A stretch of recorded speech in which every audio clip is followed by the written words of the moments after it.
শুভ দুপুর বন্ধুরা, কি করছো তোমরা সবাই বলো।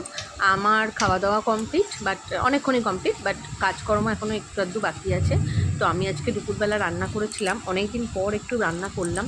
তো ভেন্ডি ভাজা করেছিলাম, করলা ভাজা করেছিলাম, আর সমস্ত রকম আনাজ মানে ঢ্যাঁড়স, ঢ্যাঁড়স না, ঝিঙে, পটল, চিচিঙে, সেগুলো দিয়ে পেঁয়াজ লঙ্কা দিয়ে ভালো করে ভেজেছিলাম। তোমরা একবার এরকম ভেজে ট্রাই করে খেয়ে দেখতে পারো, বাচ্চাদেরকেও খাওয়াতে পারো। বাচ্চাদের তো সবুজ সবজি খাওয়াটা খুব দরকার, যেটা বাচ্চারা খায় না। তাতে করে এরম করে ভেজে দিলে হয়তো খেতে পারে বাচ্চারা। তোমরা হয়তো জানো, অনেকেই ভাজো, কারণ আমার থেকে অনেকেই রান্নায় এক্সপার্ট আছো এখানে, কিন্তু আমি রান্নাবান্না সেরকম পারি না। তো ভাবলাম আজকে এরকম করে ভেজে দেখি। আর একটু রুই মাছের ঝাল করেছিলাম। তো তোমরা সবাই দুপুরে কী খেলে আমাকে কমেন্ট সেকশানে জানিও।